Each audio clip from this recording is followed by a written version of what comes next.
Welcome everyone. So in today's video we will start a new chapter of class 10th science, and the name of the chapter is chemical reactions and equations. So firstly I will introduce chemical reactions.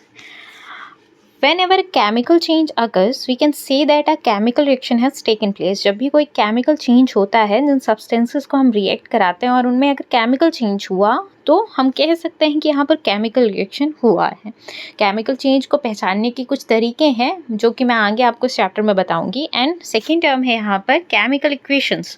So chemical equations को हम कह सकते हैं the symbolic representation of a chemical reaction in the form of an equation is called chemical equation. जिन भी chemical reaction को हमने कराया है उन्हें अगर हम सिम्बल्स में डिनोट करें, अगर हम सिम्बल्स में रिप्रेजेंट करें तो हम उस केमिकल रिएक्शन को, जो सिम्बॉलिक फॉर्म होगा किसी केमिकल रिएक्शन का, उसे हम केमिकल इक्वेशन कह सकते हैं। ओके, सो स्टार्ट करते हैं चैप्टर को। Consider the following situations of daily life and think what happens when. यहाँ की कुछ आपने डेली लाइफ के कुछ सिचुएशंस को दिया गया है जिन्हें हम देख करके बताएंगे कि क्या होगा अगर ऐसा हुआ तो। ठीक है, milk is left at the room temperature during summers में अगर हम मिल्क को रूम टेम्परेचर में छोड़ देंगे तो क्या हो जाएगा, तो ऑब्वियस सी बात है कि वो दूध फट जाएगा, क्योंकि उसमें लैक्टिक एसिड जो है वो ज़्यादा प्रोड्यूस हो जाएगा और उसके कारण दूध जो है वो फट जाएगा। एंड आयरन तवा pan nail is left expose to the humid atmosphere. अगर हम आयरन नेल तवा इन सबको ह्यूमिड एटमॉस्फेयर में खुला छोड़ देंगे, मतलब कि अगर वहाँ ह्यूमिडिटी ज़्यादा है, बारिश हुई है, नमी है वहाँ पर, और वहाँ पर हम खुला छोड़ देंगे आयरन आर्टिकल्स को, तो उनमें क्या होगा, जंग लग जाएगा। Grapes get fermented, grapes ferment हो जाएंगे। अगर कुक्ड फूड जो है वो रखा हुआ है, खाना पका हुआ रखा हुआ है, तो वो क्या होगा, स्पॉइल हो जाएगा। अगर फूड हमारी बॉडी में डाइजेस्ट हुआ है तो उसकी आगे की प्रोसेस जो है वो स्टार्ट हो जाएगी। अगर हम रेस्पिरेशन करते हैं तो जो ब्रेक डाउन की प्रोसेस है कि जो कार्बन डाइऑक्साइड है वो कन्वर्जन होगा, उसका हमारा ऑक्सीजन यूटिलाइज होगा, तो इस तरह से बॉडी में प्रोसेस जो हैं वो चलने लग जाएंगी। सो आगे स्टार्ट करते हैं। In all the above situations the nature and the identity of the initial substance have somewhat change. हमने ये देखा अभी जो ऊपर पढ़ रहे थे हम एग्जांपल्स, तो इन एग्जांपल्स में हमने सिचुएशंस में ये देखा कि जो भी इनिशियल सब्सटेंस होगा, अगर किसी भी जैसे हमने फर्स्ट हमारे जो पॉइंट है उसमें बात की कि समर्स में हम मिल्क को रूम टेम्परेचर में छोड़ रहे हैं, तो जो इनिशियली मिल्क था ना, वो मिल्क चेंज हो जाएगा और दूसरे किसी नए फॉर्म में कन्वर्ट हो जाएगा, जैसे मिल्क कर्ड में कन्वर्ट हो रहा है। इसी तरह से सभी सब्सटेंसेस जो हैं उनका जो इनिशियल आइडेंटिटी है ना, जो शुरुआत में वो थे वो नहीं रहेंगे। ठीक है, we have already learned about the physical and chemical changes of matter in our previous classes. हम केमिकल चेंजेस और फिजिकल चेंजेस को प्रीवियस क्लास में पढ़ चुके हैं। मतलब कि हमने प्रीवियस क्लास में ये पढ़ा है कि फिजिकल चेंज क्या होता है। फिजिकल चेंज मतलब कि जो सब्सटेंस है उसमें कोई केमिकल रिएक्शन नहीं हुआ है, उसमें सिर्फ फिजिकल चेंज हुआ है। उसका जो मतलब कि सब्सटेंस था वो अगर हमने कट कर दिया, उसको डिफरेंट पार्ट में ब्रेक डाउन कर दिया, तो इस तरह से वो चेंज हुआ है, उसमें कोई अंदर केमिकल चेंज नहीं हुआ है। केमिकल चेंज अगर बात करें हम, तो जो इनिशियल सब्सटेंस होता है ना वही चेंज हो जाता है। मतलब उसमें जिनको भी हमने रिएक्ट कराया एंड आफ्टर दैट जो न्यू सब्सटेंस बना, तो नया सब्सटेंस एक अलग सब्सटेंस होता है उसमें, है ना। ये हमने पढ़ा था क्लास 9th में। We can say that whenever a chemical change occurs, we can say that a chemical reaction has taken place. जब भी इस तरह से कोई केमिकल चेंज होता है तो हम कहते हैं कि वहाँ पर केमिकल रिएक्शन हुआ होगा, इसलिए केमिकल चेंज हुआ है। You may perhaps be wondering as to what is actually meant by a chemical reaction. How do we come to know that a chemical reaction has taken place? तो हम ये हमेशा सोचते रहते हैं कि एक्चुअल में मतलब क्या होगा केमिकल रिएक्शन का, केमिकल रिएक्शन किस तरह से होता है। Let us perform some activity to find the answer to these question. चलिए कुछ एक्टिविटी करते हैं जिससे हमें इन क्वेश्चंस के आंसर मिलेंगे। Activity 1.1, this activity needs the teacher's assistance. It would be better if the student wear suitable eyeglasses. ये एक्टिविटी टीचर अगर होंगे तभी करनी है, और हमें सूटेबल, जो भी स्टूडेंट है उन्हें सूटेबल आई ग्लासेस पहन करके ये एक्टिविटी जो है वो परफॉर्म करनी है। सो हमें मटेरियल क्या चाहिए और किस तरह से प्रोसेस करनी है, इसको स्टेप बाय स्टेप देखते हैं। Clean a magnesium ribbon about 3 to 4 centimetre long bye rubbing it with sand paper. एक मैग्नीशियम रिबन हमें लेनी है और उसे रब करना है, क्लीन करना है। किसे? मतलब सैंड पेपर लेकर के उसे क्लीन करना है। कितनी लंबी लेनी है, लेंथ कितना होना है? 3 to 4 सेंटीमीटर के करीब एक मैग्नीशियम रिबन हमें लेनी है। Okay, hold it with a pair of tong. उसे टोंग के हेल्प से पकड़ लेना है। यहाँ डायग्राम में हम देख सकते हैं, टोंग की हेल्प से उसे पकड़ सकते हैं मैग्नीशियम रिबन को। Burn it using a spirit lamp or burner and collect the ash so formed in a watch glass as shown in figure 1.1। देखिए यहाँ पर हमें बर्न करना है बर्नर की हेल्प से, और उसके बाद मैग्नीशियम रिबन का जो भी बर्न हुआ है और जो ऐश में कन्वर्ट हुआ है उस ऐश को कलेक्ट कर लेना है हमें वॉच ग्लास में। जो वॉच ग्लास में ऐश जो है वो कलेक्ट हो रहा है, आपको दिख रहा है, तो वॉच ग्लास में ये एस कलेक्ट हो चुका है। Burn the magnesium ribbon keeping it away as far as possible from your eyes. जब ये बर्न कर रहे हो आप मैग्नीशियम रिबन को, तो जितना दूर से दूर हो सके आपकी आंखों से उतना दूर से दूर रखना है। What do you observe? तो आपने क्या ऑब्जर्व किया? यहाँ पर जो मैग्नीशियम रिबन बर्न हो रही है, तो मैग्नीशियम जो रिबन है वो एयर के कॉन्टेक्ट में आने के बाद फॉर्म करती है मैग्नीशियम ऑक्साइड, जो एस के फॉर्म में होगा। और जब मैग्नीशियम रिबन बर्न होती है ना, तो हम देखेंगे वहाँ पर डेजलिंग वाइट फ्लेम हमें दिखता है, मतलब वाइट कलर का फ्लेम दिखेगा। और जो एस कन्वर्ट होगा, जो एस दिखेगा वो एक वाइट पाउडर होगा, और उसे हम एस को क्या कहेंगे? उसे हम मैग्नीशियम ऑक्साइड कहेंगे। चलिए थोड़ा डिटेल में नेक्स्ट पैराग्राफ में देखते हैं। You must have observe that the magnesium ribbon burn with a dazzling white flame and changes into a white powder. आपने ये देखा कि मैग्नीशियम रिबन जो है वो क्या हुआ, वहाँ पे बहुत अच्छा एक वाइट फ्लेम दिखा हमें जब वो बर्न हुआ, और उसके बाद वो किस कलर के पाउडर में कन्वर्ट हो गया? एक वाइट कलर के पाउडर में कन्वर्ट हो गया। This powder is magnesium oxide, और इसी पाउडर को हम क्या कहते हैं? मैग्नीशियम ऑक्साइड कहते हैं, क्योंकि मैग्नीशियम रिबन जो थी ऑक्सीजन के कॉन्टेक्ट में आई है, तो क्या फॉर्म होगा? मैग्नीशियम ऑक्साइड फॉर्म होगा। ओके, ये रिएक्शन करके हम देखते हैं कि ये रिएक्शन किस तरह से दिखेगा। तो मैग्नीशियम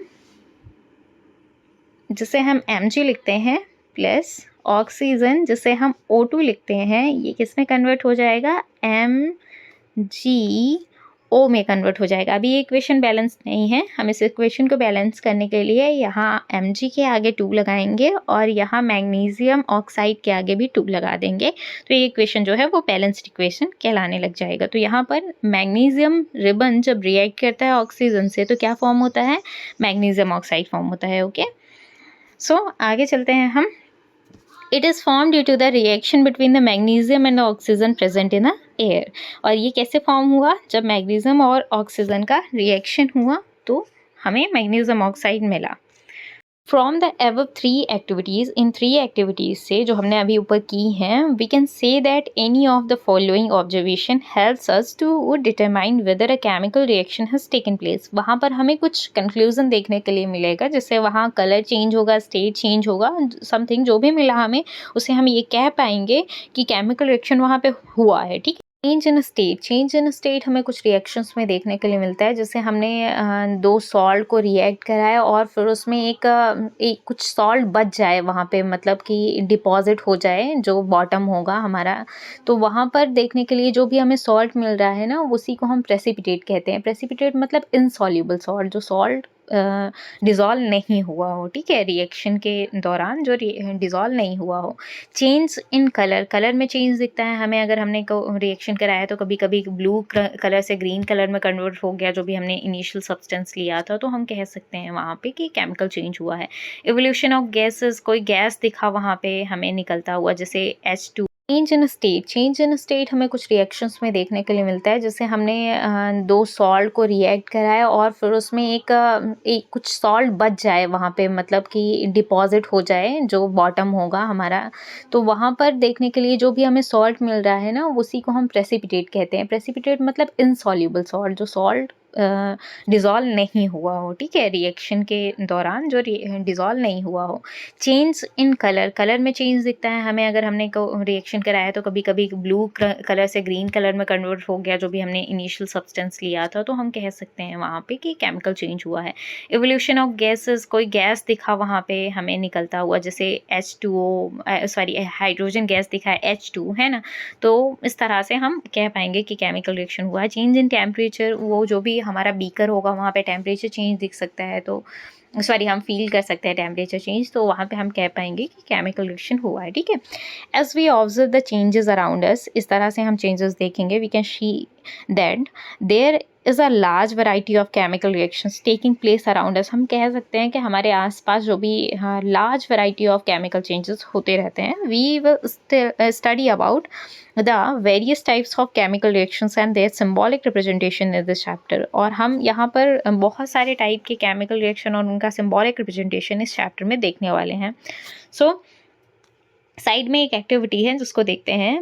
इस फनल में आपको एक ग्लास ट्यूब दिख रही है। ग्लास ट्यूब ऊपर से हमने उसको इंसर्ट किया है और ये कोनिकल फ्लास्क जो है वो दिख रहा है, और हमें इंग्रेडिएंट वगैरह क्या दिख रहे हैं जिनको हमने रिएक्ट कराया उसके बारे में बात करते हैं। तो हमें जिंक ग्रेन्यूल्स दिख रहे हैं और डाइल्यूट सल्फ्यूरिक एसिड दिख रहा है। तो सल्फ्यूरिक एसिड और जिंक जो मेटल है उसका रिएक्शन हमने कराया है। तो जो मतलब एक गैस इवॉल्व हो रही है आपको दिख रही है H2 गैस। तो इस गैस के इवॉल्व होने से हम ये चेक कर पाएंगे कि इसमें केमिकल रिएक्शन हो रहा है, ठीक है। तो ये एक एग्जाम्पल था कि हम कैसे जान पाएंगे, कैसे पहचान पाएंगे कि केमिकल रिएक्शन हुआ है। ओके, सो चलते हैं नेक्स्ट टॉपिक में। हमारा नेक्स्ट टॉपिक है केमिकल इक्वेशंस। केमिकल इक्वेशन किस तरह से फॉर्म होते हैं इसके बारे में हम बात करेंगे। Activity 1.1 can be described as when magnesium ribbon is burned in oxygen it gets converted into magnesium oxide. जब भी मैग्नीशियम रिबन को हम ऑक्सीजन के प्रेजेंस पे बर्न करेंगे तो वो कन्वर्ट हो जाएगा मैग्नीशियम ऑक्साइड में। This description of a chemical reaction in a sentence form is quite long. ये जो डिस्क्रिप्शन है ना एक सेंटेंस में लिखना बहुत बड़ा है। It can be written in a shorter form. हम इसको शॉर्टर फॉर्म में लिख सकते हैं। The simplest way to do this is to write in form of word equation. और इसका सिंपलेस्ट फॉर्म है कि हम जो भी कह रहे हैं, इतना लंबा सेंटेंस कह रहे हैं, उसको हम वर्ड फॉर्म में लिखें। The word equation for the above reaction would be, जो हमने ऊपर पढ़ा है कि केमिकल रिएक्शन हुआ किसका, मैग्नीशियम और मैग्नीशियम रिबन ऑक्सीजन का हुआ, वो मैग्नीशियम ऑक्साइड में कन्वर्ट हुए, तो हम उससे लिख सकते हैं magnesium plus oxygen gives out magnesium oxide. यहाँ पर मैग्नीशियम और ऑक्सीजन जो दोनों हैं जो रिएक्ट कर रहे हैं आपस में, उनको हम रिएक्टेंट्स कहेंगे। एंड जो मैग्नीशियम ऑक्साइड फॉर्म हो रहा है उसे हम प्रोडक्ट कहेंगे, ठीक है। तो मैग्नीशियम है यहाँ पर और ऑक्सीजन यहाँ पे दो सब्सटेंस हैं, इस वजह से हम क्या कह रहे हैं, इसे रिएक्टेंट्स कह रहे हैं। अगर एक होता तो क्या कहते हैं, मैग्नीशियम अगर होता तो हम रिएक्टेंट कहते हैं, अगर सिर्फ ऑक्सीजन होता तो हम रिएक्टेंट कहते हैं। और यहाँ पर अगर दो हैं, दो से ज़्यादा हैं, तो हम इसे क्या कहेंगे, रिएक्टेंट्स कहेंगे, ठीक है। Substances that undergo chemical change in a reaction, magnesium and oxygen are the reactants. यहाँ पे जो सब्सटेंस जिनको हम रिएक्ट करा रहे हैं वो मैग्नीशियम और ऑक्सीजन है, उनको हम रिएक्टेंट्स कहते हैं। The new substances magnesium oxide form during the reaction, और जो नया सब्सटेंस मैग्नीशियम ऑक्साइड फॉर्म हो रहा है उसको हम एज अ प्रोडक्ट कहेंगे, ठीक है। और word equation shows change of reactants to products through an arrow place between them. अगर हम यहाँ पर एक एरो देख रहे हैं, जो उसे देखें तो वो क्या शो कर रहा है कि एक जो हमारे रिएक्टेंट हैं वो प्रोडक्ट में कन्वर्ट हो रहे हैं, ये हमारा एरो बता रहा है, ठीक है। The reactants are written on the left hand side. Reactants को हम लेफ्ट हैंड साइड में लिखते हैं विथ अ प्लस साइन, एक प्लस साइन के साथ, ठीक है, क्योंकि वो जुड़ रहे हैं बिटवीन देम, उनके बीच में हम प्लस साइन लगाते हैं। Similarly the products are written on the right hand side. इसी तरह से हम राइट हैंड साइड में प्रोडक्ट को लिखेंगे with a plus sign between them, उनके बीच में भी प्लस साइन लगाएंगे अगर वहाँ पे दो प्रोडक्ट्स फॉर्म हो रहे हैं, ठीक है। The arrow head points toward the product. Arrow head जो है ना वो प्रोडक्ट की तरफ शो करता है and shows the direction of the reaction, और डायरेक्शन भी रिएक्शन का बताता है कि हाँ जो प्रोडक्ट बना है वो उस साइड बना है, ठीक है। Writing a chemical equation. Chemical equation किस तरह से लिखेंगे। Is there any shorter way to for representing a chemical equation. Chemical equation को रिप्रेजेंट करने का कोई और शॉर्टर वे है क्या, कि हमें वर्ड इक्वेशन भी नहीं लिखना पड़े, उसे और शॉर्टर में लिखें। Equations can be made more concise and useful if we use chemical formulae instead of words. अगर हम केमिकल इक्वेशन में केमिकल वर्ड्स की जगह केमिकल फॉर्मूलों को पुट कर दें तो वो थोड़ा सा और यूज़फुल हो जाएगा, थोड़ा सा और मतलब कि मीनिंगफुल हो जाएगा। अ chemical equation represents a chemical reaction, और यहाँ पर जो केमिकल इक्वेशन है वो केमिकल रिएक्शन को रिप्रेजेंट करता है। If you recall formula of magnesium oxygen and magnesium oxide, the above word equation can be written as Mg plus O2 gives out MgO। अगर आपको याद हो कि मैग्नीशियम ऑक्साइड, मैग्नीशियम और ऑक्सीजन का क्या फॉर्मूला था, तो हम ऊपर का जो वर्ड इक्वेशन था, मतलब कि ये इक्वेशन जो था, इसको हम किस फॉर्म में लिख सकते हैं? हम लिख सकते हैं इसे इस फॉर्म में, ठीक है। After that count and compare the number of atoms of each element on the left and right hand side of the arrow। हमें कंपेयर करना है, काउंट करना है कि दोनों साइड जो एटम है वो इक्वल है। तो मैग्नीशियम 1 हो गया। देखिए इसे किस तरह से काउंट करते हैं अभी हम सीखते हैं, ठीक है। तो काउंट करने के लिए पहले हम इसे लिखेंगे। इसे लिखने के लिए थोड़ा सा और जूम कर लेती हूँ मैं। इसे लिखेंगे हम Mg plus O2 gives out MgO, okay. तो इसे हम लेफ्ट हैंड साइड और राइट हैंड साइड में पहले डिवाइड कर लेंगे, ठीक है। उसके बाद इस साइड Mg है और इस साइड एक डिवीज़न करेंगे जिसमें हम लिखेंगे एलिमेंट्स, ठीक है। एलिमेंट्स में मैग्नीशियम, ऑक्सीजन, और हमारे पास कौन सा एलिमेंट है? और कोई नहीं, 2 ही है। तो मैग्नीशियम लेफ्ट हैंड साइड कितना है? 1 है। और ऑक्सीजन कितना है? 2 है। और राइट हैंड साइड में मैग्नीशियम कितना है? 1 है। और ऑक्सीजन भी 1 ही है, ठीक है। तो हमें इसे बैलेंस करना होगा। तो पहले तो बैलेंसिंग करने के लिए हम एक तरीका समझ लें। बैलेंसिंग करने के लिए हम किसी भी साइड से बैलेंसिंग कर सकते हैं, ठीक है ना। पहले तो बड़े वाला जो भी है ना, बड़ा वाला जो हमारे पास वर्ड इक्वेशन मतलब कि जो केमिकल फार्मूला है उसको फोकस करेंगे। तो हमारे पास MgO है। MgO में देखते हैं कि मैग्नीशियम कितना है और ऑक्सीजन कितना है। तो 1 है। अब हम देखते हैं कि इस साइड बैलेंस है या नहीं है, लेफ्ट हैंड साइड। तो इधर मैग्नीशियम तो है 1 और ऑक्सीजन 2 है। तो ऑक्सीजन को भी हमें 2 करना होगा उस साइड भी। मतलब कि राइट हैंड साइड, तो राइट हैंड साइड ऑक्सीजन को 2 करते हैं। जब 2 किया हमने ऑक्सीजन को, तो मैग्नीशियम भी 2 हो गया। तो इसके लिए हम मैग्नीशियम लेफ्ट हैंड साइड भी 2 कर देंगे। तो इस तरह से ये बैलेंस हो गया इक्वेशन। नेक्स्ट आगे भी बैलेंसिंग देखेंगे ताकि आप लोग ठीक से समझ पाएँ इसे, ठीक है। आगे कंटिन्यू करते हैं। तो ये इस इक्वेशन में यही चीज़ें बताई गई हैं। और एक और भी इम्पॉर्टेंट टर्मिनोलॉजी है यहाँ पे, तो हम उसे देख लेते हैं कि क्या है वो। Equation is a skeletal chemical equation for a burning of magnesium in air. यहाँ पर इक्वेशन जो है ना मैग्नीशियम और एयर का, उसको हम क्या कहते हैं? उसको हम स्केलेटल इक्वेशन कहते हैं। क्यों कहते हैं? क्योंकि जितने भी इक्वेशन बैलेंस्ड नहीं होते हैं उनको हम स्केलेटल इक्वेशन कहते हैं। ढांचा उस इक्वेशन का है, सिर्फ वो बैलेंस नहीं है।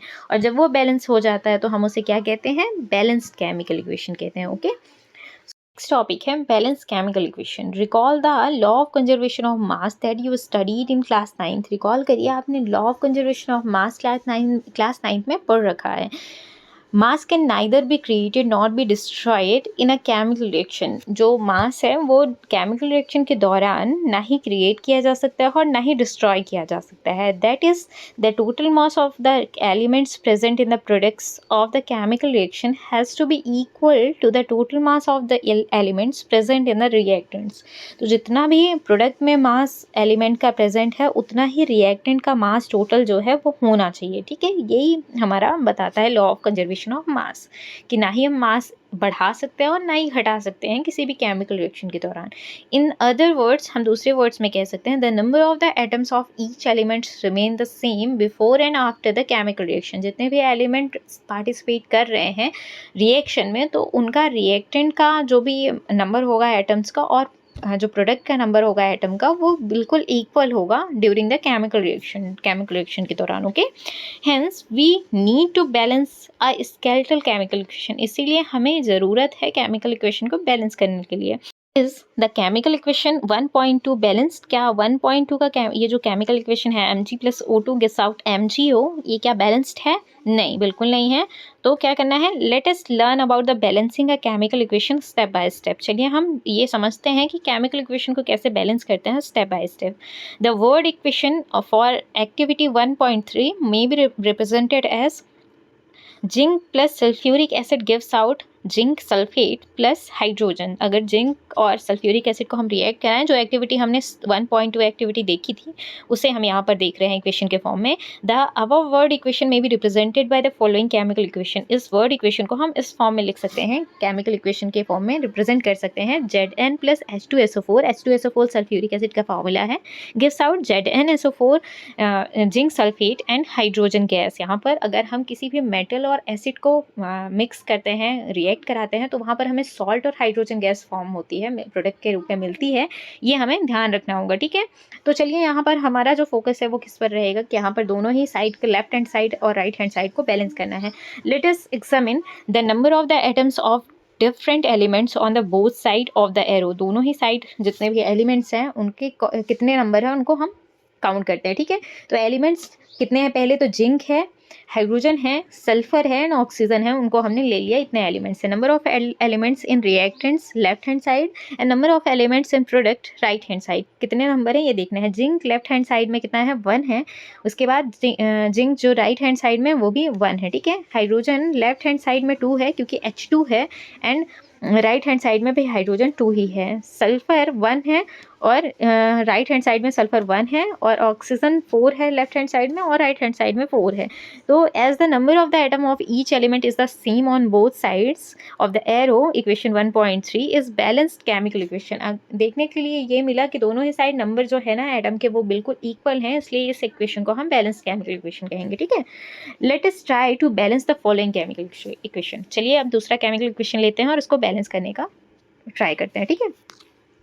Step 1 to balance a chemical equation, first draw boxes around each formula। अगर हमें कोई केमिकल इक्वेशन बैलेंस करना है तो उसके चारों ओर हमें बॉक्स बना देना है, ठीक है।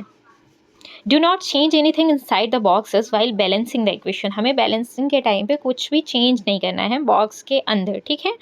सेकेंड स्टेप में हमें ये करना है, list the number of the atoms of different elements present in unbalance equation. हमें नंबर ऑफ एलिमेंट नोट करना है कि पहले तो नंबर ऑफ एलिमेंट कितने हैं, फिर नंबर ऑफ एटम दो सभी में कितने हैं, ठीक है। तो यहाँ पर हमने Fe जो आयरन है तो उसे लेफ्ट हैंड साइड में 1 रखा और आयरन जो राइट हैंड साइड में था वो 3 है तो उसे नोट कर दिया। हाइड्रोजन लेफ्ट हैंड साइड में 2 है और राइट हैंड साइड में भी 2 है तो हमने नोट कर दिया। ऑक्सीजन लेफ्ट हैंड साइड में 1 है और राइट हैंड साइड में 4 है, इसे नोट कर दिया, ठीक है।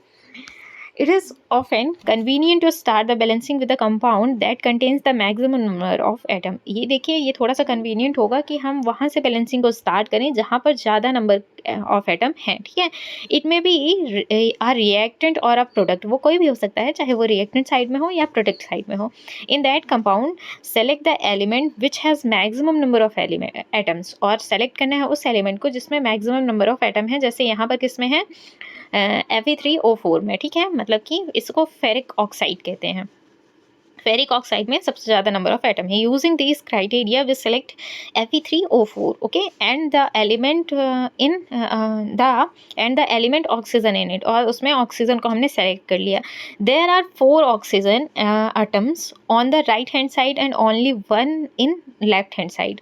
तो हमने देखा कि राइट हैंड साइड में सिर्फ 1 है और लेफ्ट हैंड साइड में 4 है, तो हमें बैलेंसिंग करने के लिए क्या करना है, टू बैलेंस 1 × 4, 4 का हमें इंटू कर देना है, ठीक है। 4 का मल्टीप्लाई करेंगे तो ऑक्सीजन 4 हो जाएगा, ठीक है। तो इनिशियल क्या था, 1 था ऑक्सीजन और 4 हमें करना है, तो 4 का हमने मल्टीप्लाई कर दिया। उसके बाद हम देखेंगे कि इस इक्वेशन में यहाँ पर 4 का मल्टीप्लाई करने के बाद ये कैसा बन गया है, 4H2O बन गया है, ठीक है। कितना बन गया है, 4H2O है ना ये। इसके बाद आगे चलेंगे हम तो देखेंगे फोर्थ स्टेप में iron and hydrogen are still not balanced. यहाँ पर आयरन और हाइड्रोजन जो हैं अभी भी बैलेंस्ड नहीं है, ठीक है। क्यों बैलेंस्ड नहीं है इसको देखते हैं। जो हमारा आयरन है वो अभी इसमें जो हमारा लेफ्ट हैंड साइड है उसमें मतलब बिल्कुल 1 है, और जो हमारा राइट हैंड साइड में है वो उसमें आयरन कितना है, 3 है। तो हम आयरन को भी बैलेंस करेंगे और ऑक्सीजन को भी बैलेंस करेंगे, क्योंकि ऑक्सीजन यहाँ पर 4 है, सॉरी हाइड्रोजन को हमें बैलेंस करना है। तो हाइड्रोजन यहाँ पर 2 है और यहाँ पर हाइड्रोजन जो है वो 8 है, ठीक है। तो हमें हाइड्रोजन बैलेंस करना होगा। तो हाइड्रोजन बैलेंस करने के लिए यहाँ 8 अगर हाइड्रोजन है, यहाँ 2 का मल्टीप्लाई है H2 है, तो H2 के पहले हम क्या लिख सकते हैं, 4 लिख सकते हैं। तो ये कितना हो जाएगा, 4 × 2 = 8 हाइड्रोजन हो गए हमारे, ठीक है। आफ्टर दैट हमें क्या करना है, इसके बाद हाइड्रोजन भी हमारा बैलेंस हो गया। देखिए यहाँ पर हाइड्रोजन हमारा बैलेंस दिख रहा है, मतलब कि ये 4H2 है और यहाँ भी 4H2 है, ठीक है। अब हमें क्या बैलेंस करना है, सिर्फ Fe3 जो है उसे बैलेंस करना है। तो हम इस वाले Fe के साथ पहले 3 लगा देंगे। बॉक्स के अंदर कोई चेंज नहीं करना है, बॉक्स के बाहर हम इस चेंज को करेंगे, ठीक है। तो हमारा जो Fe है दोनों साइड में 3 हो गया है ना। और जो हमारा हाइड्रोजन है वो दोनों ही साइड में 8 हो गया है, और जो हमारा ऑक्सीजन है वो दोनों ही साइड में 4 हो गया है, ठीक है। तो इस तरह से हमारा जो इक्वेशन है वो बैलेंस हो गया। और इसके बाद हम क्या कहेंगे, इसे हम बैलेंस्ड केमिकल इक्वेशन कहेंगे, ठीक है। फिर उसके बाद का स्टेप आपको यहाँ पर बता रहा है, ठीक है। तो हमारे इक्वेशन जो है वो बैलेंस हो चुका है। उसके बाद हम थोड़ा सा फिजिकल स्टेट्स को भी रिप्रेजेंट करने के लिए देखेंगे किस तरह से फिजिकल स्टेप रिप्रेजेंट करते हैं स्टेप 7th में, ठीक है।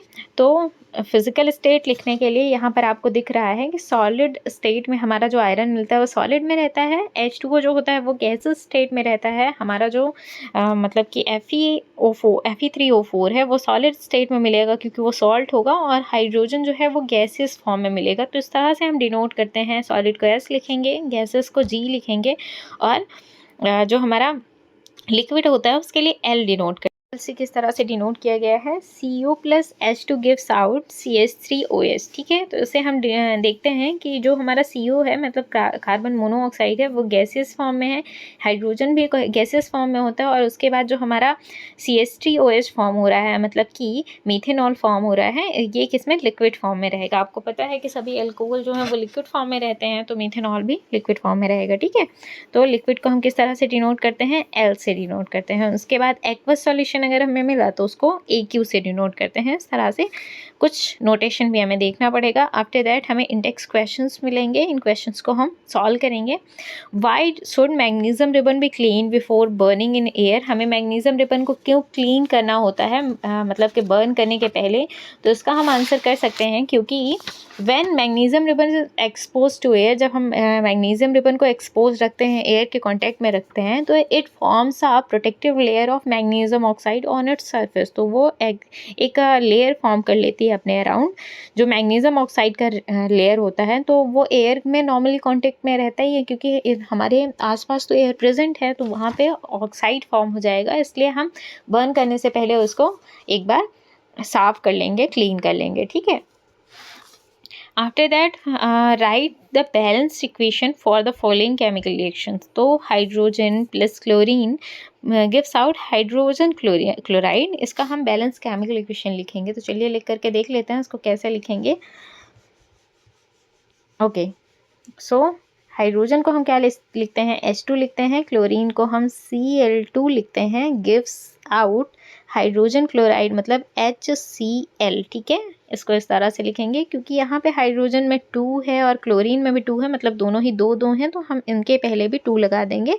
उसके पहले हमें बॉक्सेस ज़रूर बना लेने हैं ताकि हम कोई भी मिस्टेक ना करें, हम अंदर जो है वो मल्टीप्लिकेशन ना कर दें, ठीक है। तो इस तरह से H2 + C2 gives out Cl2 gives out 2HCl, ठीक है।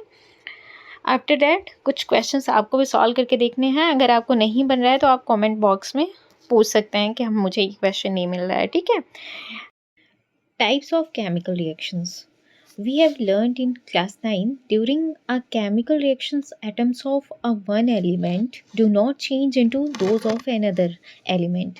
हमने ये क्लास 9th में देखा है कि केमिकल रिएक्शन के दौरान जो भी एटम्स होते हैं वो एक एलिमेंट के जो एटम होंगे वो दूसरे एलिमेंट के एटम में नहीं कन्वर्ट होते हैं। Nor do atoms disappear from the mixture, ना ही एटम्स जो हैं वो बिल्कुल गायब हो जाते हैं मिक्सचर से, और अपीयर फॉर एल्सवेयर, या फिर इधर मतलब कहीं और दिखे किसी और तरह से, ये ऐसा नहीं होता है, ठीक है। Actually chemical reactions involve the breaking and making of bond between atom to produce new substance. क्या होता है केमिकल रिएक्शन में कि केमिकल रिएक्शन में जो भी है पहले एटम रहता है वो ब्रेक डाउन होता है, जो मतलब जो एलिमेंट्स होते हैं वो ब्रेक डाउन होते हैं और उसके बाद वो नए एलिमेंट के साथ कंबाइन होते हैं, एक बॉन्ड फॉर्म करते हैं और उसके बाद एक नया सब्सटेंस बन जाता है, ठीक है। You will study about types of bonds formed between atoms in chapter 3 and 4। Chapter 3 और 4 में एटम के मतलब जो भी बॉन्ड बनते हैं उनको आप पढ़ेंगे, कितने तरह के बॉन्ड बनते हैं। जैसे कि आपने देखा होगा हाइड्रोजन जो H2 गैस है ना, वो भी दो वहाँ पे एटम होते हैं हाइड्रोजन के। तो एक एटम जो है हाइड्रोजन का दूसरे एटम के साथ हाइड्रोजन के एक बॉन्ड फॉर्म कर लेता है, ठीक है। और उस बॉन्ड को हम क्या कहते हैं, उसे कोवैलेंट बॉन्ड कहते हैं। तो इस तरह के कई तरीके से बॉन्ड होते हैं। तो आगे के चैप्टर में हम उन बॉन्ड्स को देखेंगे, ठीक है, कैसे बॉन्ड फॉर्मेशन होता है और उसके बाद नया सब्सटेंस फॉर्म होता है। तो यहाँ से कंक्लूजन हम ये निकाल सकते हैं कि जो भी जिन सब्सटेंसेस को हमने रिएक्ट कराया है उनमें जो भी एटम प्रेजेंट होते हैं वो पहले ब्रेक डाउन होते हैं, देन वो किसी और दूसरे एटम के साथ कंबाइन हो जाते हैं और एक नया सब्सटेंस फॉर्म करते हैं। हम अभी तक अगर ये सोच रहे थे कि वो डिसअपेयर हो जाते हैं और कुछ और बना लेते हैं, क्या करते हैं, तो ये सारी चीज़ें नहीं हैं। वो पहले ब्रेक डाउन होते हैं, आफ्टर दैट वो जो भी नया वहाँ पे एटम है उसके साथ कंबाइन होते हैं और नए सब्सटेंस का फॉर्मेशन करते हैं। Okay, so types of chemical reaction में हमारा पहला जो रिएक्शन है उसे हम कॉम्बिनेशन रिएक्शन कहते हैं। ओके, सेकेंड हमारा रिएक्शन जो है उसे हम डीकम्पोजिशन रिएक्शन कहते हैं एंड थर्ड हमारा रिएक्शन जो है उसे हम डिस्प्लेसमेंट रिएक्शन कहते हैं। ये displacement reaction and after that इसके बाद आपको मिलेगा डबल डिस्प्लेसमेंट रिएक्शन। उसके बाद एक और रिएक्शन मिलेगा जिसे हम oxidation reaction and reduction reaction, या हम इसे कंबाइंड फॉर्म में कहते हैं रिडॉक्स रिएक्शन। ओके, तो 5 टाइप के रिएक्शन हमें यहाँ पर देखने हैं इस चैप्टर में। तो पहला कॉम्बिनेशन रिएक्शन है, उसी से स्टार्ट करते हैं, ठीक है। ये कॉम्बिनेशन रिएक्शन आपका यहाँ से स्टार्ट होता है। सो कॉम्बिनेशन रिएक्शन में यहाँ पे आपको एक बीकर दिख रहा है, बीकर में आपको वाटर दिख रहा है जो ब्लूइश कलर से है और जो कुछ डॉट डॉट सा दिख रहा है, कुछ बबल और डॉट डॉट सा आपको दिख रहा है। तो जो नीचे डिपॉजिट है बॉटम में उसे हम कैल्शियम ऑक्साइड कहते हैं, ठीक है, कैल्शियम ऑक्साइड। तो वाटर और कैल्शियम ऑक्साइड का रिएक्शन हो रहा है। चलिए देखते हैं इनके रिएक्शन के बाद क्या फॉर्म होगा। Calcium oxide reacts vigorously with water to produce slaked lime, that is calcium hydroxide, releasing a large amount of heat। Calcium oxide जब मतलब कि चूना जब पानी के साथ मिलता है तो वो क्या फॉर्म करता है, स्लेट लाइम फॉर्म करता है, ठीक है, चूना पानी फॉर्म हो जाता है मतलब वो।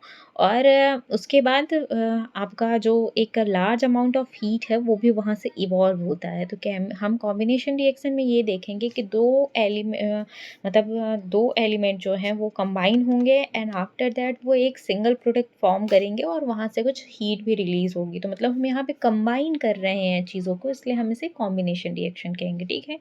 यहाँ पर जब चूना और पानी को मिला देंगे तो उसके बाद वो स्लेट लाइम फॉर्म होगा। यहाँ पर हम ये कह सकते हैं कि अगर चूना पानी मिलता है तो उससे कुछ बबल्स वहाँ पे निकले हुए हमें दिखेंगे, निकलते हुए दिखेंगे। तो हम ये उसे बबल्स को देख करके ये कह पाएंगे कि यहाँ से हीट रिलीज़ हो रही है, ठीक है।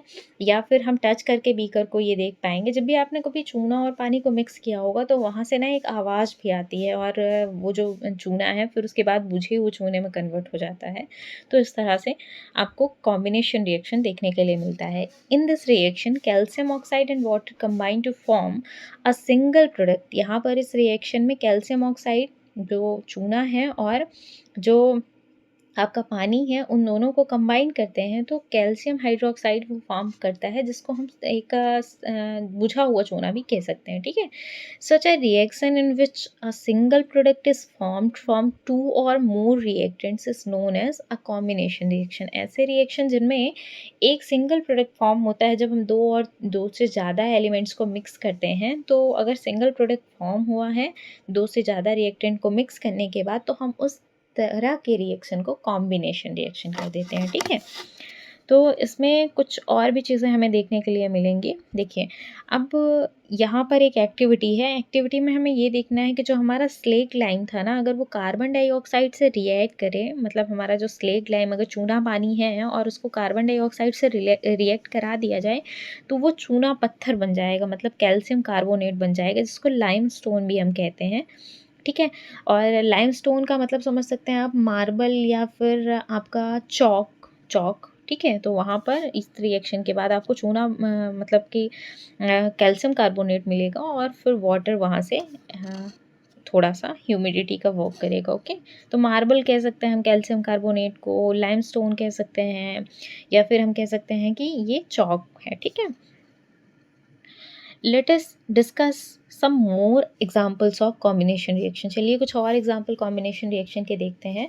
सी, यहाँ पर बर्निंग ऑफ कोल, कोल को हम बर्न कर रहे हैं, कोल मतलब कार्बन को बर्न कर रहे हैं, कार्बन जो सॉलिड फॉर्म में होगा इसलिए इसको एस से डिनोट किया जा रहा है। O2 जो गैसियस फॉर्म में होता है ऑक्सीजन, इसलिए हम इसको जी से डिनोट कर रहे हैं। गिव्स आउट CO2, जो बनेगा वो क्या बनेगा प्रोडक्ट, यहाँ पर कार्बन डाइऑक्साइड बनेगा, इसलिए वो गैसियस फॉर्म में होगा तो हम इसे जी से डिनोट कर रहे हैं।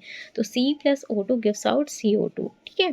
तो ये भी कॉम्बिनेशन रिएक्शन है क्योंकि कार्बन और ऑक्सीजन यहाँ पर कंबाइन हो रहे हैं। Formation of water from H2 जो गैसेस फॉर्म में होगा एंड O2 जो गैसेस फॉर्म में होगा, तो दोनों को कंबाइन करेंगे तो H2O बनेगा। और यहाँ पे बैलेंसिंग की ज़रूरत पड़ी है। क्यों पड़ी है बैलेंसिंग की ज़रूरत? क्योंकि वो पहले से बैलेंस्ड नहीं थे, ठीक है? In simple language, we can say that when two or more substances, element or compounds combine to form a single product, the reactions are called combination reaction. जब भी हम दो या दो से ज़्यादा एलिमेंट्स को, कंपाउंड्स को मिक्स करते हैं और एक सिंगल प्रोडक्ट फॉर्म होता है तो हम वहाँ पर कह सकते हैं कि ये कॉम्बिनेशन रिएक्शन है, ठीक है? यहाँ ऊपर की एक्टिविटी में हमने कुछ ऑब्जर्व किया है। In activity 1.4 we also observe that a large amount of heat is evolve. हमने वहाँ इवॉल्व वर्ड का मतलब वहाँ से रिलीज हुई है, ठीक है? तो जब हमने कॉम्बिनेशन रिएक्शन देखा है तो वहाँ पे ये भी देखा कि बहुत सारी हीट निकल रही थी। This makes the reaction mixture warm, और इससे जो रिएक्शन होगा वो ज़्यादा गर्म हो जाएगा। Reactions in which heat is released along with a formation of product are called exothermic reactions. जब भी कभी हम कोई केमिकल रिएक्शन करा रहे हैं और उसमें बहुत सारी हीट जो प्रोडक्ट है उसके साथ निकले, तो हम उस तरह के रिएक्शन को एक्सोथर्मिक केमिकल रिएक्शंस कहते हैं, ओके?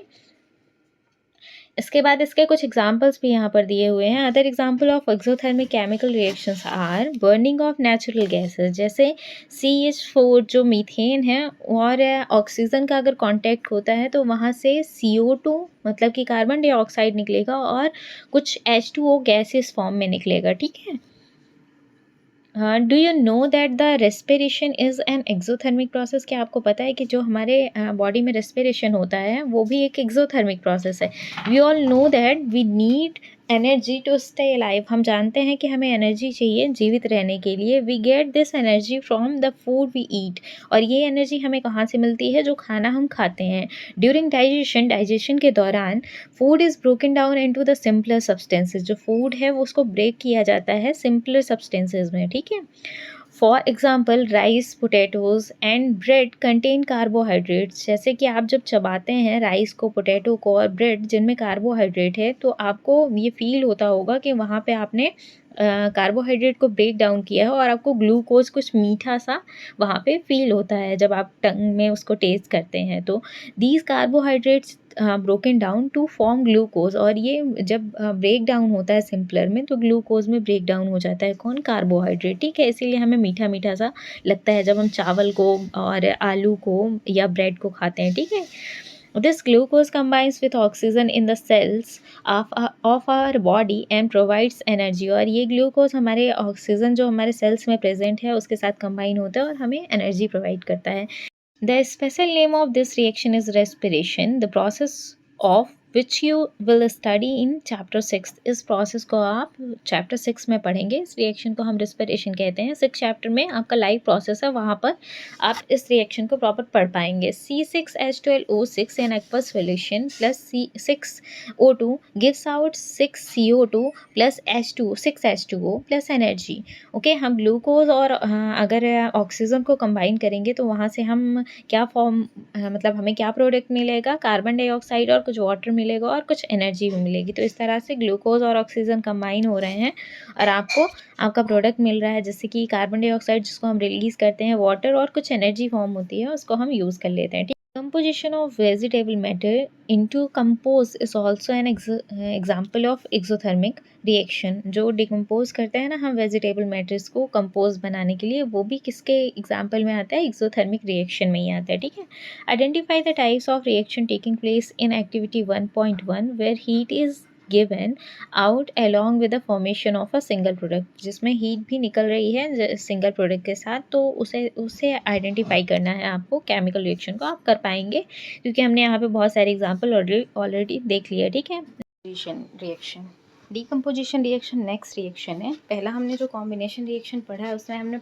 चीज़ों को कंबाइन किया है, डीकम्पोजिशन में हम चीज़ों को सेपरेट करेंगे। ओके, तो यहाँ एक्टिविटी में हमें दिख रहा है ये जो गर्ल एक्टिविटी कर रही है, क्या कर रही है, टेस्ट ट्यूब जो है ना उसमें उसने फेरस सल्फेट की क्रिस्टल्स लिए हुए हैं और उसको टोंग की हेल्प से उसने होल्ड किया है। ठीक है, अब वो बॉइलिंग ट्यूब को बॉईल करेगी कहाँ पर, बर्नर के पास ले जा करके थोड़ा सा उसमें हीट देगी। ठीक है, तो हीट देने से जो फेरस सल्फेट के क्रिस्टल्स हैं वो डीकम्पोज होंगे और डीकम्पोज होंगे तो उनका कलर जो है वो हमें चेंज दिखेगा। ठीक है, have you notice that green colour of the ferrous sulphate crystals has changed. क्या आपने नोटिस किया कि यहाँ पे फेरस सल्फेट के जो ग्रीन कलर के क्रिस्टल्स थे वो चेंज हो गए हैं, उनका कलर चेंज हो गया है।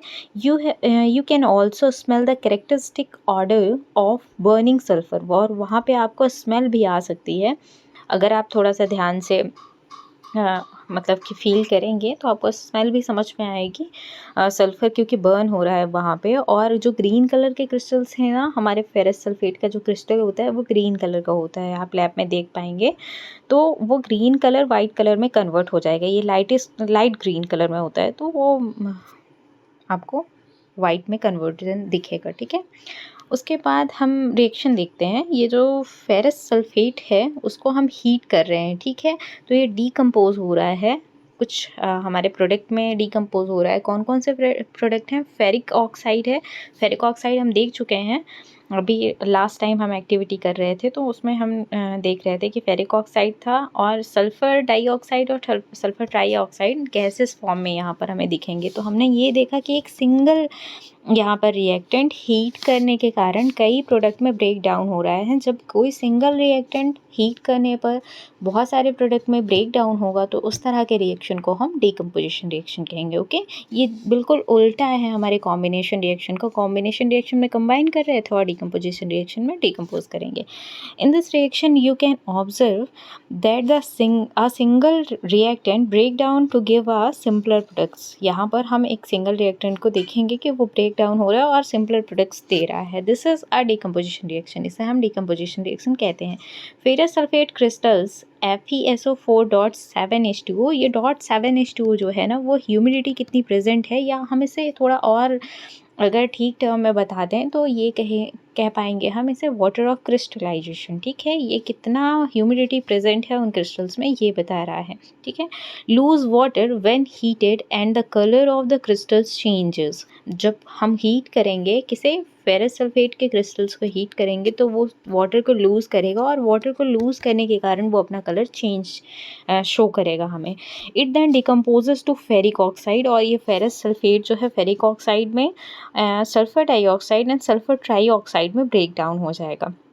Ferric oxide is solid while the SO2 and SO3 are gaseous. ठीक है, यहाँ पे फेरिक ऑक्साइड सॉलिड फॉर्म में रहेगा और SO2 SO3 जो है वो गैसियस फॉर्म में रहेंगे। Decomposition of calcium carbonate to calcium oxide and carbon dioxide on heating is an important decomposition reaction use in various industries. बहुत सारी इंडस्ट्रीज में ये डिकम्पोजिशन रिएक्शन होता है। कौन सा, नीचे आप रिएक्शन देखिए जो ब्लू कलर से लिखा हुआ है, ब्लू कलर में आपको CaCO3 सॉलिड फॉर्म में दिख रहा है जिसको लाइमस्टोन अभी कुछ देर पहले मैंने बताया था, एंड और भी 2 नाम बताए थे। आप यहाँ पे कमेंट बॉक्स में अभी वो नाम को जो भी थे उनको लिख करके बताइए। ठीक है, तो CaCO3 जो है वो क्या हीट की प्रेजेंस में अगर हम उसे रिएक्शन कराएंगे तो CaO जो क्विक लाइम है एंड CO2 जो कार्बन डाइऑक्साइड है इसमें ब्रेक डाउन हो जाएगा। ठीक है, calcium oxide is called lime और क्विक लाइम। कैल्शियम ऑक्साइड को हम लाइम या क्विक लाइम कहते हैं। इट हैज़ मेनी यूजेस, इसके बहुत सारे यूजेस हैं। One is in the manufacture of cement. पहला यूज़ तो ये है कि एक यूज़ ये मान सकते हैं हम कि इसको हम सीमेंट के मैन्युफैक्चरेशन में यूज़ करते हैं, ठीक है। When a decomposition reaction is carried out by heating, it is called thermal decomposition reaction। जब भी हम हीट करके decomposition reaction करते हैं तो आपको पता है कि हीट टर्म जो है साइंस में थर्मल वर्ड से डिनोट किया जाता है, ठीक है। तो अगर कहीं पे हीटिंग हो रही है तो हम थर्मल उसे कहते हैं, और डिकम्पोजिशन हो रहा है हीट के थ्रू तो हम इसे थर्मल डिकम्पोजिशन कहेंगे, ओके।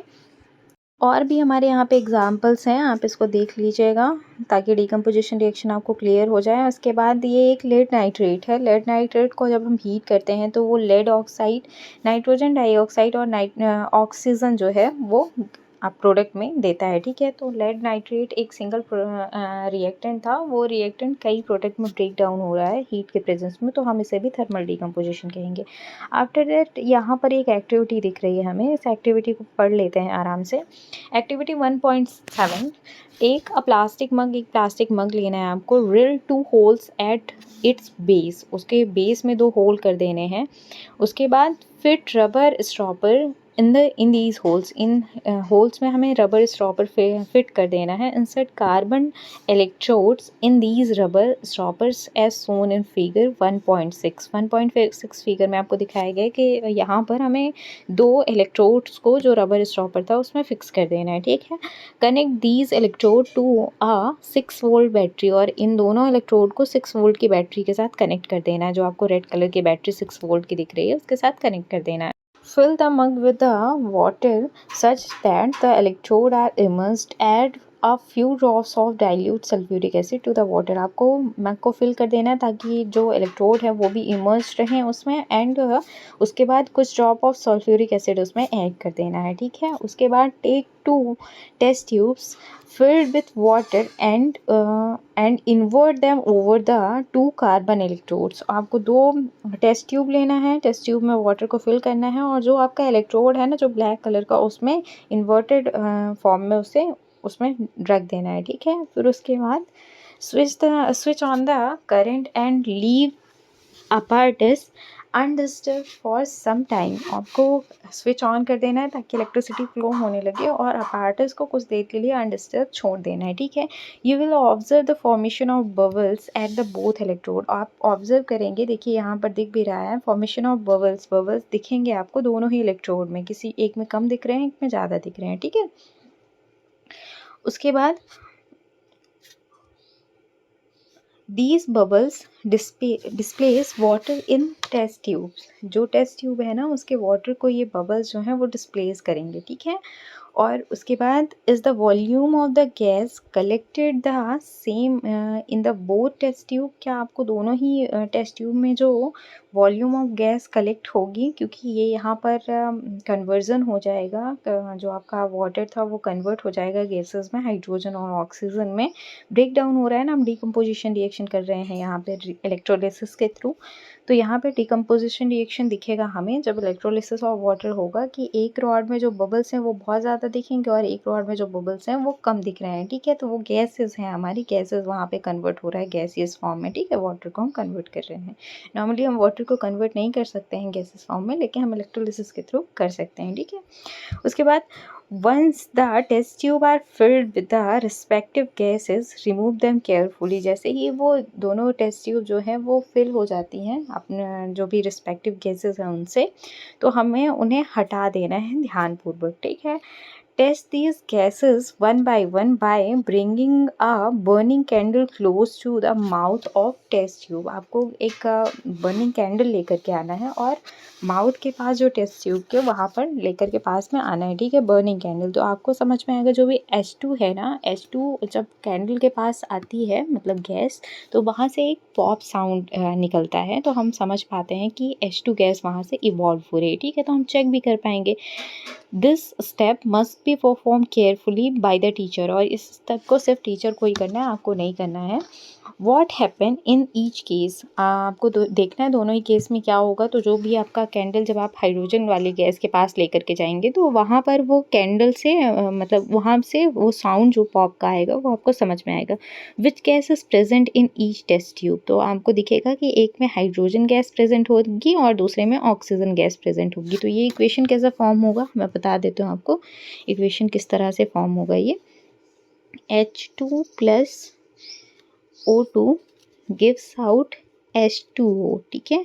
तो ये आपको नॉर्मल रिएक्शन पता है। इसको इन्वर्टेड फॉर्म में अगर हम देखेंगे तो ये किस तरह से हमें दिखेगा, ये दिखेगा हमें H2O जो था हमारे पास वाटर था उसको हम कन्वर्ट कर रहे हैं H2 प्लस O2 में, ठीक है। अभी भी ये बैलेंस नहीं है, दो दो है यहाँ पर, मतलब कि ये H2 2 है और O2 2 है, तो मतलब हम यहाँ पे 2 करेंगे पहले। तो अब जो आपका H2 है वो अब 4 हो गया है, मतलब हाइड्रोजन 4 हो गया है, तो यहाँ पे भी H2 में हम पहले 2 ऐड कर देंगे। तो ये इक्वेशन बैलेंस्ड हो गया और हमें क्या मिला है, रिएक्शन क्या मिला है, H2O हमारे पास था जिसको डिकम्पोज करना था इलेक्ट्रिसिटी की हेल्प से, तो हमने H2 प्लस O2 में उसे कन्वर्ट कर लिया, ठीक है ना। अब आगे देखते हैं आगे की एक्टिविटी को।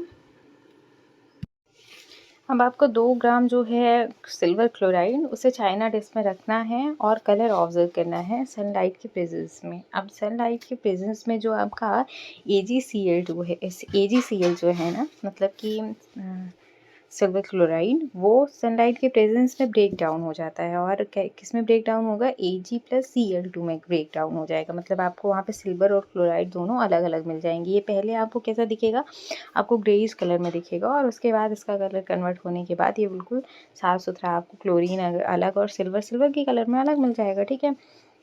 उसके बाद आपको सिल्वर ब्रोमाइड के साथ भी ऐसा ही करना है, इसी तरह के प्रोसेस जो है आपको देखने के लिए मिलेंगे वहाँ पर।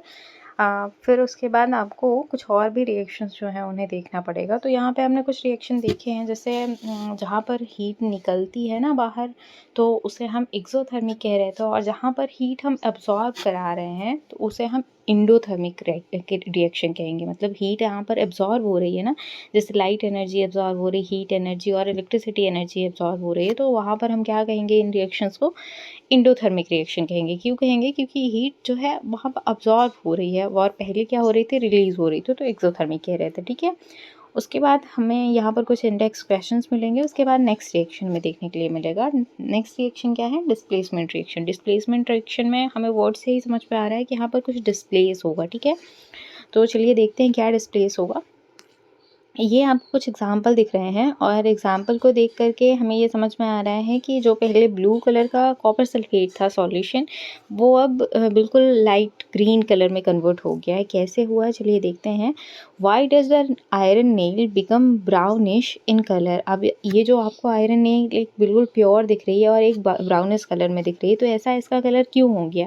And the colour of blue of copper sulphate solution fade, और ब्लू कलर का जो कॉपर सल्फेट सॉल्यूशन था उसका कलर भी फेड हो गया है, ठीक है। मतलब कि बिल्कुल हल्का सा कलर हो गया है अब। तो the following chemical reaction take place in this activity. इस एक्टिविटी में ये केमिकल रिएक्शन हुआ है, कौन सा हुआ है, iron plus copper sulphate gives out iron sulphate plus copper. देखिए जो पहले आयरन था ना वो कॉपर सल्फेट के सॉल्यूशन के साथ रिएक्ट करता है। मतलब ये जो आपको सॉल्यूशन दिख रहा है कॉपर सल्फेट का, इसमें हम आयरन नील को जो डिप कर देंगे, ठीक है। उसके बाद हमें कन्वर्ट होने के बाद क्या दिखेगा, आयरन सल्फेट जो फेड वाला सॉल्यूशन है वो आयरन सल्फेट है, और कॉपर जो है वो आपको डिपॉजिट हो जाएगा किसमें, आयरन नील के ऊपर। जो ब्राउन कलर का दिख रहा है, आपको पता है कॉपर का कलर कौन सा होता है, ब्राउन होता है, तो वो ब्राउन कलर में आपको डिपॉजिट होकर के वहाँ पे मिलेगा, ठीक है। In this reaction iron displaced or removed another element copper from copper sulfate solution। Copper sulphate का जो सॉल्यूशन था उसे कॉपर को आयरन ने अलग कर दिया। This reaction is known as displacement reaction. तो आयरन ने कॉपर को डिस्प्लेस कर दिया, इसलिए हम इस रिएक्शन को डिस्प्लेसमेंट रिएक्शन कहेंगे, ठीक है। ये इस तरह का रिएक्शन और भी आपको एग्जाम्पल्स में देखने के लिए मिल रहा है। ये रिएक्शन रिएक्टिविटी सीरीज़ के अकॉर्डिंग ही होता है। हम रिएक्टिविटी सीरीज़ को थर्ड चैप्टर में पढ़ेंगे। जब तक वो जो भी हमारा एलिमेंट है ना वो अगर मोर रिएक्टिव है तो ही ये हो सकता है, अगर वो लेस रिएक्टिव है तो वो सामने वाले को डिस्प्लेस नहीं कर सकता है, ठीक है। Zinc and lead are more reactive elements than the copper. Copper से जिंक और लीड जो है दोनों ही मोर रिएक्टिव होते हैं, इसलिए वो दोनों डिस्प्लेस कर पा रहे हैं। ठीक है, इसको आगे हम चल करके समझेंगे। डबल डिस्प्लेसमेंट रिएक्शन देखते हैं।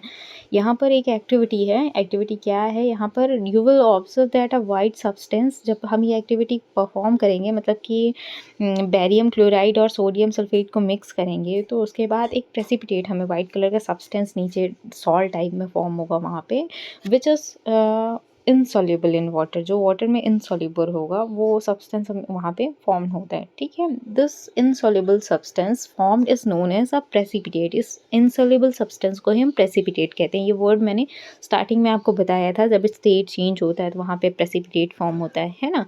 तो वो सब्सटेंस वहाँ पे जो अनसॉल्युबल सॉल्ट है वो फॉर्म हो जाएगा, तो इसी सब्सटेंस को हम प्रेसिपिटेट कहते हैं। और इस तरह का अगर प्रेसिपिटेट फॉर्म हो रहा है तो उस रिएक्शन को हम प्रेसिपिटेशन रिएक्शन कहते हैं। देखते हैं, सोडियम सल्फेट जो है एक्वस सॉल्यूशन में है और बेरियम क्लोराइड भी एक्वस सॉल्यूशन में है, दोनों को हम मिक्स करेंगे तो यहाँ पर बेरियम सल्फेट एक सॉलिड मतलब फॉर्म होगा, सॉलिड जो सॉल्ट है वो फॉर्म होगा, और सोडियम क्लोराइड फॉर्म होगा। दोनों ही आपको पता है, आप सोडियम क्लोराइड को भी जानते हैं और बेरियम सल्फेट को भी जानते हैं। ठीक है, वहाँ पे जो सॉल्यूशन है वो बेरियम सल्फेट भी कंटेन करेगा और सोडियम क्लोराइड भी। ये डबल डिस्प्लेसमेंट हम इस रिएक्शन के इसलिए कहते हैं क्योंकि यहाँ पे आयंस का म्यूचुअल एक्सचेंज होता है। हम देखते हैं कैसे आयंस का म्यूचुअल एक्सचेंज हो रहा है।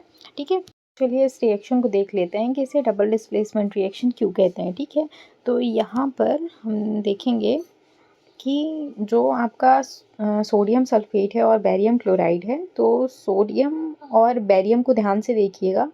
ये जो बेरियम है ना, ये सोडियम की जगह आ जाता है और जो सोडियम है वो बेरियम की जगह चला जाता है। तो ये बन गया, जब बेरियम यहाँ पर आ गया तो ये क्या बन गया? ये बेरियम सल्फेट बन गया। और जो आपका मतलब सोडियम है वो इधर आ गया तो ये सोडियम क्लोराइड बन गया। तो ये सोडियम क्लोराइड है और ये बेरियम सल्फेट है। तो यहाँ पे म्यूचुअल एक्सचेंज होता है आयंस का, इसलिए हम इसे डबल डिस्प्लेसमेंट रिएक्शन कहते हैं। ठीक है, क्योंकि दो आयंस आपस में एक्सचेंज हो रहे हैं और फिर नया कंपाउंड फॉर्म कर रहे हैं। ओके, तो इसलिए हम इस रिएक्शन को डबल डिस्प्लेसमेंट रिएक्शन कहते हैं। ठीक है, फिर आगे बढ़ते हैं हम, और उसके बाद एक नया रिएक्शन हमें देखने के लिए मिलेगा जिसको ऑक्सीडेशन एंड रिडक्शन रिएक्शन कहते हैं। ऑक्सीडेशन रिएक्शन जिसमें ऑक्सीजन ऐड होता है, और रिडक्शन रिएक्शन जिसमें ऑक्सीजन का रिमूवल होता है। ठीक है, ऑक्सीडेशन रिएक्शन पहले देखते हैं। यहाँ पे चाइना इसमें कॉपर पाउडर है। कॉपर पाउडर का कलर क्या होता है? वो ब्राउन कलर का होता है। ठीक है, जब उसे हीट करेंगे तो वो ऑक्सीजन ऐड होगा वहाँ पे, और ऑक्सीजन ऐड होने के कारण वो कॉपर ऑक्साइड फॉर्म कर लेगा, और कॉपर ऑक्साइड जो है वो ब्लैक कलर का होगा। मतलब वहाँ पे कॉपर जो है ऑक्सीजन से रिएक्शन करेगा और ऑक्साइड फॉर्म करेगा, एक ब्लैक कलर की लेयर आप देख रहे होंगे यहाँ पे कोटिंग है इस पाउडर के ऊपर ब्लैक कलर की। ठीक है, the surface of copper powder becomes coated with black copper oxide, और ये कॉपर ऑक्साइड ऊपर एक कॉपर पाउडर के ऊपर एक लेयर बन जाएगी। Why has this black substance formed? ये क्यों फॉर्म हुआ है? क्योंकि कॉपर जो है वो ऑक्सीजन के साथ उसने रिएक्ट किया है, तो क्या बना है? कॉपर ऑक्साइड बन गया है। ठीक है, उसके ऊपर layer. This is because oxygen is added to copper and copper oxide is form. ठीक है, तो कॉपर में ऑक्सीजन का ऐड होना, ठीक है, और कॉपर ऑक्साइड फॉर्म होना, इस पूरी प्रोसेस को हम ऑक्सीडेशन रिएक्शन कहेंगे, और यहाँ पे ऑक्सीजन का एडिशन हो रहा है। ठीक है, if the hydrogen gas is pass over this heated material, अगर इस हीटेड मटेरियल के ऊपर से हम हाइड्रोजन गैस को फिर से पास कर देंगे, the black coating on the surface turns brown. जो ब्लैक कोटिंग सर्फेस में है वो ब्राउन में फिर से कन्वर्ट हो जाएगी। As the reverse reaction takes place and the copper is obtained, और फिर से रिवर्स रिएक्शन वहाँ पर होगा और कॉपर हमें फिर से ऑब्टेन हो जाएगा। ठीक है, तो हम इससे ये भी समझ सकते हैं कि अगर कहीं पर कॉपर का एडिशन हो रहा है मतलब हम वहाँ से हाइड्रोजन को रिमूव कर रहे हैं। ठीक है, और जहाँ पर हाइड्रोजन ऐड हो रहा है मतलब हम वहाँ से ऑक्सीजन को रिमूव कर रहे हैं। ठीक है, तो ये भी ऑक्सीडेशन रिएक्शन ही कहलाएगा अगर ऑक्सीजन का एडिशन और रिमूवल हाइड्रोजन का हो रहा है। ठीक है, उसके बाद रिडक्शन रिएक्शन देखते हैं यहाँ पे। तो रिडक्शन रिएक्शन में क्या होता है कि जो आपका मतलब कि अगर हाइड्रोजन का एडिशन हो रहा है तो वो रिएक्शन रिडक्शन रिएक्शन ही कहलाएगा। ठीक है, उसके बाद आगे एक और रिएक्शन है जिसको हम रिडॉक्स रिएक्शन कहते हैं। तो वो इन दोनों का ही कंबाइंड फॉर्म है, मतलब जिस भी आपको रिएक्शन में दोनों ही देखने के लिए मिल रहे हों, ऑक्सीडेशन और रिडक्शन दोनों साथ में देखने के लिए मिल रहे हों, उनको हम रिडॉक्स रिएक्शन कहते हैं। जिससे आपके पास ये 1.30 जो आपको ये इक्वेशन दिया हुआ है, CuO plus H2 gives out Cu plus H2O, ठीक है। यहाँ पे CuO जो है इसका रिडक्शन हो रहा है तो वो Cu बन रहा है, और H2 जो है उसका एडिशन हो रहा है उसमें ऑक्सीजन का, तो H2O फॉर्म हो रहा है वहाँ पे। तो यहाँ पे दोनों ही रिएक्शन, मतलब दोनों ही हमें रिएक्शंस देखने के लिए मिल रहे हैं, इसलिए हम इस रिएक्शन को क्या कहेंगे, ऑक्सीडेशन रिडक्शन रिएक्शन कहेंगे या रिडॉक्स रिएक्शन कहेंगे, ठीक है। उसके बाद हमें नेक्स्ट टॉपिक देखने के लिए मिलता है, वो टॉपिक क्या है, have you observe the effect of oxidation reaction in daily life. Everyday life में क्या आपने देखा है ऑक्सीडेशन रिएक्शन किस तरह से अपना इफेक्ट दिखाता है। तो इसके दो यहाँ पर आपको जो एग्जांपल्स दिए गए हैं, कोरोजन और रेंसिडिटी के थ्रू हम देख सकते हैं ऑक्सीडेशन रिएक्शन का इफेक्ट किस तरह से देख सकते हैं। जो आपका कोरोजन है ना, कोरोजन मतलब कि जंग लगना, ठीक है ना। कोई भी आयरन आर्टिकल है वो शाइनी सरफेस उसका जो दिखता है, कुछ टाइम बाद ना उसमें आपको रेडिश ब्राउन कलर की कोटिंग दिखने लगेगी जब आप उसको कुछ दिनों के लिए छोड़ देंगे। इस प्रोसेस को हम रस्टिंग कहते हैं, रस्टिंग ऑफ आयरन। और आप कोई और भी इसी तरह से इसी मैनर में किसी और मेटल को लेंगे और वो कुछ दिनों तक छोड़ देंगे। जैसे कॉपर में भी ग्रीन कलर की एक कोटिंग आती है, सिल्वर में ब्लैक कलर की कोटिंग आती है। हम इन सबको क्या कहते हैं, हम इन सबको कोरोजन कहते हैं, ठीक है, जंग लगना। तो जो जंग लगना है, तो इस तरह से बहुत सारे जो हमारे आर्टिकल्स हैं डेली यूज़ उसमें डैमेज भी हो जाता है, जैसे कार बॉडीज़ हैं, है ना, ब्रिजेज़ हैं, आयरन रेलिंग्स हैं, शिप्स हैं, इसमें सब में जंग लग जाता है। तो इन्हें हम प्रिवेंट करने के लिए कुछ जो प्रिवेंशन है उसे यूज़ करते हैं, जैसे कि हम पेंटिंग कर देते हैं ताकि जंग नहीं लगे। इसे हम थोड़ा सा डिटेल में किस चैप्टर में पढ़ेंगे, चैप्टर 3 में पढ़ेंगे, मेटल्स एंड नॉन मेटल्स में। ओके, रेंसिडिटी क्या है, जब हम मतलब ऑयल कंटेनिंग फूड जो है उसे फैट कंटेनिंग फूड को बहुत देर तक खुला मतलब ऐसे ही छोड़ देंगे और फिर उसके बाद लॉन्ग टाइम बाद ऑब्जर्व करेंगे, तो वो जो आपका फूड था ना उसमें स्मेल चेंज, टेस्ट चेंज उसमें समझ में आएगा। और इसके ये ऐसा क्यों हुआ है, क्योंकि वो जो फूड है हमारा ऑक्सीडाइज हो गया, ऑक्सीजन के कांटेक्ट में आने के बाद वो ऑक्सीडाइज हो गया है, तो उसका स्मेल वगैरह मतलब स्पॉइल हो गया हमारा फूड, ठीक है। तो इसी को प्रिवेंट करने के लिए आपका जो फैक्ट्रीज़ वगैरह है तो वो नाइट्रोजन गैस का यूज़ करते हैं। नाइट्रोजन गैस जो है ना वो ऑक्सीजन को ऑक्सीजन के कांटेक्ट में आने से प्रिवेंट करता है, हमारा जो भी मतलब अगर चिप्स वगैरह हैं, है ना, इन सबको प्रिवेंट करेगा। तो वो ऑक्सीजन कांटेक्ट में नहीं आएंगे और ऑक्सीडाइज नहीं होंगे, तो वो हमारा खाना जो है वो बच जाएगा। तो इस तरह से हमारे चैप्टर कंप्लीट हो गया। यहाँ पर आपको देखने के लिए मिल रहा है कि इंडेक्स क्वेश्चंस हैं, इंडेक्स क्वेश्चंस को भी आप एक बार करके देखेंगे क्योंकि ये सभी रिलेट कर रहे हैं हमारे टॉपिक से। अगर आपको नहीं आता तो आप कमेंट बॉक्स में पूछ सकते हैं, मैं सारे क्वेश्चन आंसर्स को कवर करा दूंगी एक वीडियो में। ओके, आफ्टर दैट आपको एक्सरसाइज में भी कुछ क्वेश्चंस मिलेंगे तो आप उन्हें भी करके देखिएगा। और हम करके देख लेते हैं कुछ क्वेश्चन जो balance the following chemical equation है ना, ऐसे करके देख लेते हैं, ठीक है। तो देखते हैं इस रिएक्शन को। यहाँ पर NaOH जो है, NaOH के पहले बॉक्स बनाना होगा हमें, H2SO4 में भी बॉक्स बनाना होगा, Na2SO4 में भी बॉक्स बनाना होगा और H2O में भी हमें बॉक्स बनाना है, ठीक है। उसके बाद एलिमेंट्स को लिखना है यहाँ पे। तो एलिमेंट पहला हमारा Na है, फिर ऑक्सीजन है, हाइड्रोजन है और कौन है, सल्फर है, ठीक है। इन एलिमेंट्स को लेफ्ट और राइट हैंड साइड में डिवाइड कर लेना है। लेफ्ट हैंड साइड ऐसे लिखना है हमको और राइट हैंड साइड ऐसे लिखना है, और देखना है ये कौन कौन से एलिमेंट जो हैं वो प्रेजेंट हैं लेफ्ट हैंड साइड और राइट हैंड साइड में। सोडियम कहाँ पर है और कितना है, एक ही है। यहाँ पर सोडियम कितना है, 2 है, ठीक है। उसके बाद ऑक्सीजन कितना है, यहाँ पर 1 है और यहाँ पर 4 है, इसका मतलब ऑक्सीजन 5 है, और ये 4 और ये 1 मतलब इधर भी ऑक्सीजन जो है वो 5 है, ठीक है। उसके बाद हाइड्रोजन देखना है, यहाँ पे 1 हाइड्रोजन है और ये 2, 1 + 2 = 3, एंड यहाँ पर हाइड्रोजन जो है वो 2 है, ओके। उसके बाद सल्फर देखना है, साइड सल्फर 1 है और राइट हैंड साइड भी सल्फर 1 है, ठीक है। उसके बाद हमें बैलेंस करने के लिए मैंने आपको बताया कि हम पहले जो भी बड़ा है ना हमारा कंपाउंड उसको देख करके बैलेंसिंग करना स्टार्ट करेंगे। तो देखिए इसे देखते हैं हम, यहाँ पर Na2 है, ठीक है। तो हमें यहाँ पे Na को 2 बनाना है। इस Na को 2 बनाने के बाद ध्यान दीजिएगा कि जो हमारा ऑक्सीजन है वो अब कितना हो गया है, ये 2 ऑक्सीजन और ये 4 मिला करके 6 ऑक्सीजन हो गया है। अब ऑक्सीजन कितना हो गया हमारा, 6 हो गया है। तो यहाँ भी ऑक्सीजन को हमें 6 करना पड़ेगा, तो ये ऑक्सीजन को हमें 6 कर देना है इस तरह से, ठीक है।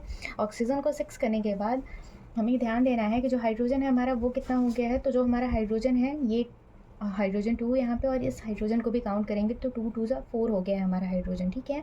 तो यहाँ पर हाइड्रोजन हमारा 4 हो गया। यहाँ चेक करिए तो हमारा हाइड्रोजन यहाँ पर भी 4 हो गया। आप देखते हैं कि सभी एलिमेंट्स जो हैं वो इक्वल हैं या नहीं है, ठीक है। तो यहाँ पे ऑक्सीजन जो है उसको चेक कर लेते हैं पहले। ऑक्सीजन ये कम दिख रहा है तो इस ऑक्सीजन को चेक करते हैं। तो ये ऑक्सीजन 2 और ये 4 मिला करके ये ऑक्सीजन भी 6 हो गया है, ठीक है। अब सभी एलिमेंट्स को एक बार चेक कर लीजिए। सोडियम जो है हमारा वो कितना है, तो सोडियम ये हमारा 2 है, ठीक है। तो 2 हो गया है और ये सोडियम ऑलरेडी 2 था, तो सोडियम हमारा बैलेंस्ड है। उसके बाद ऑक्सीजन को देखिए, तो ये ऑक्सीजन 2 और ये ऑक्सीजन 4, तो 6 हो गया है यहाँ पे ऑक्सीजन। और ये 4 ऑक्सीजन और ये 2 ऑक्सीजन जो है हमारा यहाँ पे भी 6 हो गया है। ऑक्सीजन भी हमारा बैलेंस्ड है। उसके बाद हाइड्रोजन ये 2 है और ये 2 मिला करके ये 4 हो गया है। एंड आफ्टर दैट ये 2 × 2 = 4, तो यहाँ पे हाइड्रोजन भी हमारा बैलेंस्ड है, ठीक है। सल्फर देखिए, यहाँ पर सल्फर 1 है और उसके बाद नेक्स्ट में भी सल्फर देखिए, तो यहाँ पे भी सल्फर 1 है, मतलब सल्फर भी हमारा बैलेंस्ड है। तो इस तरह से हमने इक्वेशन को बैलेंस कर लिया और इस तरह की इक्वेशन को हम कहेंगे बैलेंस्ड केमिकल इक्वेशन, ओके।